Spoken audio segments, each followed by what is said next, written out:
European foreign ministers are meeting in Copenhagen on Saturday for talks on how to address Russia's war in Ukraine and Israel's expanding military operation in Gaza.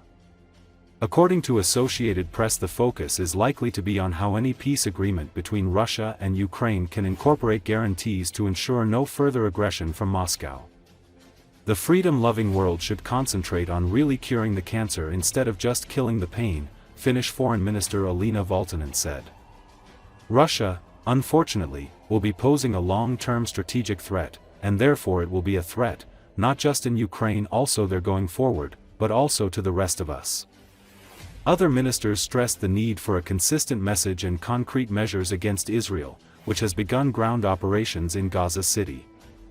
If we want to have any credibility on our critique of Russia in Ukraine, we also have to stand up against the massive atrocities committed by Israel in Gaza, Norway's Foreign Minister Espen Barth Eide told reporters in Copenhagen.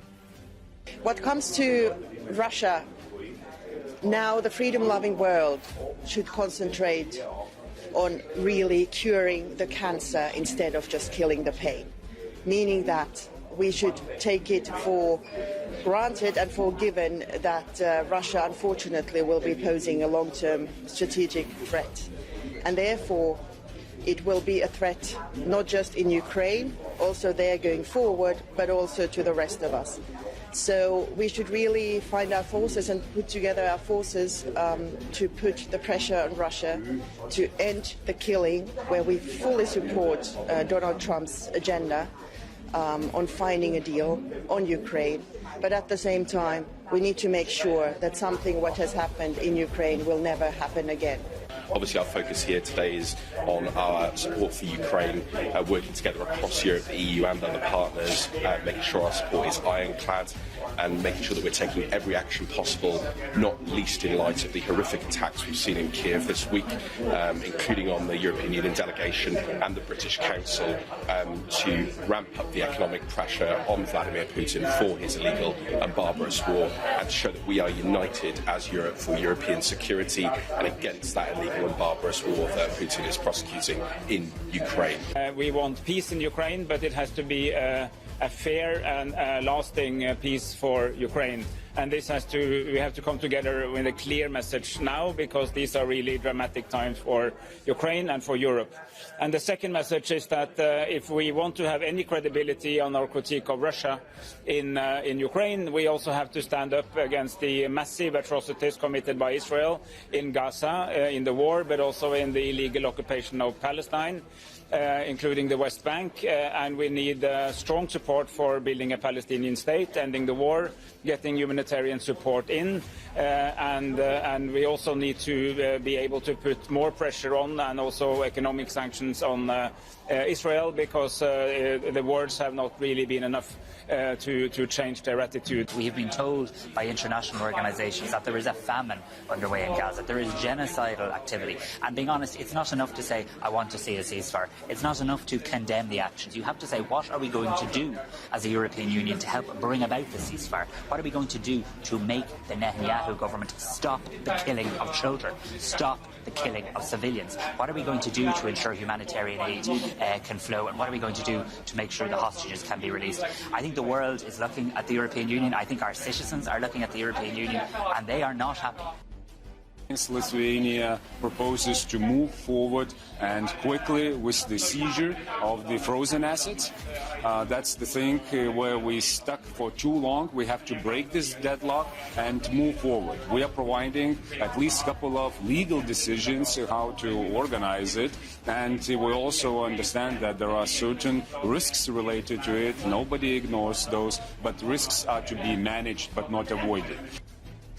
And there are two main issues that we are discussing. We started last night, as I said. One is how to stop Russia's war in Ukraine, maintaining transatlantic unity, and making sure that the Bucha in Kremlin is stopped, because currently we don't see any indications that the intention is for peace in Russia. So it's up to the transatlantic actors, together with the US, EU, others, Brits, Canadians and others, to stop him. And the other issue is obviously the situation in the Middle East, where from one hand Hamas does not intend to lay down arms or give up political control. We don't see movements to release hostages.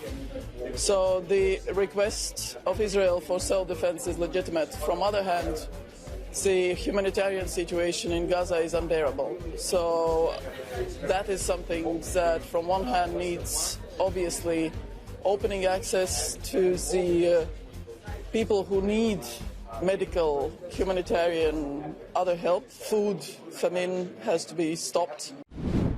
Ukraine has its own long-range missiles. Among them are the Flamingo, with a reported range of about 3,000 kilometers, and the so-called Long Neptune, the first image of which may have lit up quite recently. It is assumed that its range is about 1,000 kilometers. Such a range allows Ukraine to strike at the capital of Russia, Moscow, as Russian propagandists like to call the decision-making center. However, Anton Zemliany, a senior analyst at the Ukrainian Center for Security and Cooperation, is sure that such strikes are not advisable. He said this in a commentary to Telegraph. Moscow and its satellite cities have a large number of military installations, but at the same time, it is one of the most protected regions of Russia, on par with Vladimir Putin's dacha in Valdai. This is the reason why Moscow is so rarely attacked. Ukrainian efforts are focused on maximizing the effectiveness of strikes, the expert says. There are many targets on the territory of the Russian Federation that Moscow is unable to cover with its air defenses. For example, the same Ust-Luga, an important facility, but the Russians did not find enough means to cover it. Anton Zemliany says, if a strike on Moscow is planned, such an operation will be multi-level. According to the analyst, the main task is to bypass the Russian echeloned air defense system so that drones and missiles reach their target. This can only be done when there are enough missiles. To strike Moscow, hundreds of drones and dozens of missiles would be needed so that some of them could reach the target.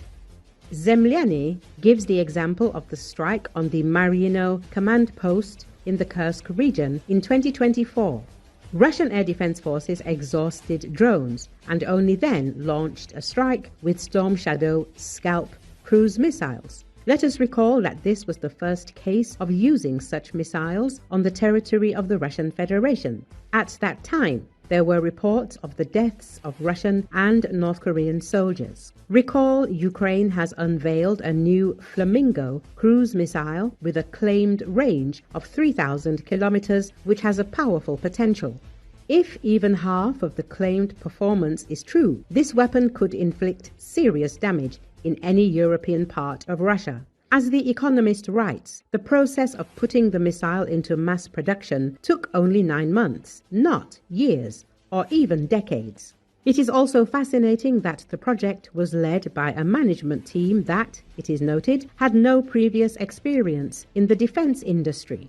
The appearance of this missile in the midst of difficult peace talks may encourage Vladimir Putin to lay down his arms. The article says,